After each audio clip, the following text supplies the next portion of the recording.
ડાંગ સાપુતારાથી સુરત આવતી પ્રવાસીઓથી ભરેલી ખાનગી લક્ઝરી બસ પલટી 108ની ટીમ ઘટના સ્થળે. ગુજરાતના એકમાત્ર હિલ સ્ટેશન ગણાતા સાપુતારા જવાના રસ્તા પર અવારનવાર અકસ્માતના બનાવો સામે આવતા રહે છે. આજે પણ સાપુતારા ઘાટ પર સુરતના પ્રવાસીઓથી ભરેલી બસને અકસ્માત નડ્યો છે.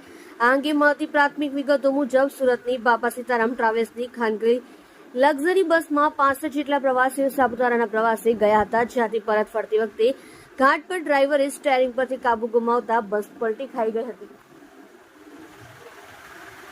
જેના પગલે અકસ્માત સ્થળે લોકોના ટોળા એકઠા થઈ ગયા છે. બીજી તરફ આ બનાવની જાણ થતાં સ્થાનિક પોલીસ અને 108ની ટીમ તાત્કાલિક ઘટના સ્થળે દોડી આવી છે. હાલ તો અકસ્માતના ઇજાગ્રસ્તોને સારવાર અર્થે નજીકની હોસ્પિટલમાં ખસેડવાની કામગીરી ચાલી રહી છે. આ અકસ્માત મામલે હજુ વધુ વિગતો આવી રહી છે. સત્ય માટે હંમેશા સત્યની સાથે જોડાઈ રહો. આર સુરત ન્યૂઝ ચેનલની સાથે.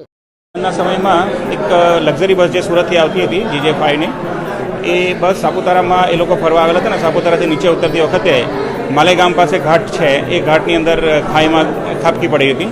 એમાં લગભગ 64 જેટલા પેસેન્જરો બેઠા હતા. એ 64 પૈકી 28 પેસેન્જર્સને ઇન્જરી થઈ છે અને 2 પેસેન્જર જે છે એ નાના બાળકો છે, બંને 4-4, 5-5 વર્ષના.